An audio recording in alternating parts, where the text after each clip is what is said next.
Hi everyone, welcome back to the video. So आज हम लोग स्पोकन इंग्लिश में बहुत ज़्यादा इंपॉर्टेंट टॉपिक को डिस्कस करने वाले हैं, जो कि एक ग्रामर का टॉपिक, क्योंकि स्पोकन इंग्लिश हो उसमें सबसे बेसिक जो है वो ग्रामर ही होता है। तो आइए समझते हैं कुछ इम्पॉर्टेंट चीज़ जिसके बिना आप स्पोकन इंग्लिश का बेसिक भी शायद नहीं जानते। अगर जानते हैं तो आप बेसिक जानते हैं, अगर नहीं जानते तो आज इस वीडियो में सिखाती हूँ बहुत ईजी तरीके से। अगर पहले से भी जानते हैं तो और ईजी तरीके से बताऊँगी कि आपके दिमाग में इस तरीके से सेट हो जाएगा कि आपको लाइफ टाइम काम आएगा।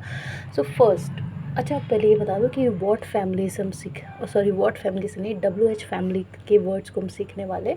इनको जो भी हम पढ़ेंगे ना, इनको WH फैमिली कहा जाता है। तो अगर आपके एग्ज़ाम वगैरह में पूछा जाता है कि व्हाट इज़ WH फैमिली या वगैरह वगैरह आ जाता है, तो आप ये आंसर कर सकते हो। आपका इंग्लिश ग्रामर एग्जामिनेशन का भी यहाँ पे काम हो गया।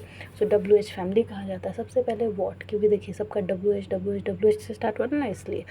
तो वॉट का मतलब होता है क्या।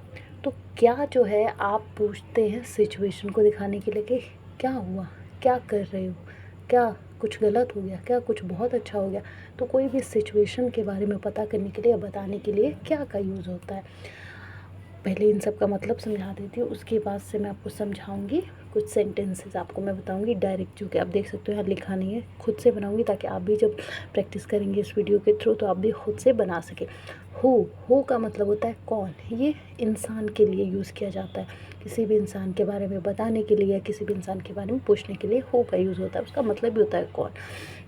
वेयर का मतलब होता है कहाँ। अबाउट प्लेस, मतलब किसी भी जगह के बारे में पूछने को आप वेयर का यूज़ करते हैं। नेक्स्ट व्हेन, मतलब कब। स्पेसिफिक टाइम, कि किस टाइम की तुम बात कर रहे हो, कब आना है ये, मतलब कोई स्पेसिफिक टाइम तो होगा ना कि अच्छा 5 बजे, अच्छा 2 बजे, अच्छा 1 बजे। तो व्हेन का होता है मतलब कब। वाइल का मतलब होता है जब तक। तो टिल टाइम, जिस समय से, जब तक तुम रुको मैं आता हूँ, जब तक तुम नहीं करोगे तब तक। सो जब तक के लिए होता है वाइल का यूज़।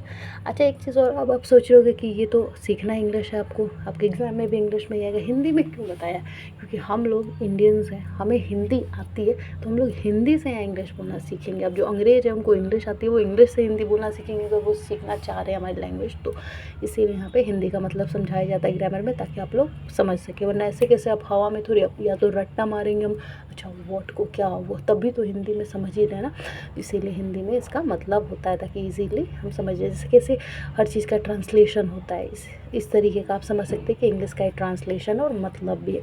सो मैंने जैसे आपको बताया था कि मैं सेंटेंस बताऊंगी, वॉट का बताती हूँ। जैसे व्हाट इज़ योर नेम, सबसे common. What is this, what do you want, where are you going. Where का हो गया, where are you planning the trip, where do you want to go, where do you live. उसी तरीके से who are you talking about, who is this, who are her to you. When का कब। When are you coming to my house, when will we go on a school trip, when is our annual function, when is our farewell.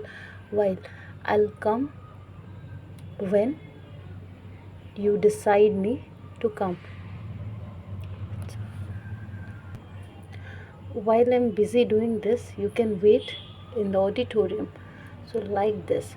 तो I hope कि आपको clear हो चुका होगा। और इसके अलावा बस यही मैं कहना चाहूँगी कि प्रैक्टिस करिए। आपके सामने सब कुछ बता दिया गया है। WH फैमिली अब क्लियर हो जानी चाहिए, क्योंकि सेंटेंस मेकिंग ही स्पोकन इंग्लिश होता है, और उसके लिए ये ग्रामर आना बहुत ज़्यादा ज़रूरी है, और बेसिक ग्रामर तो आना बहुत ज़्यादा ज़रूरी है। So like and subscribe for more. Thank you.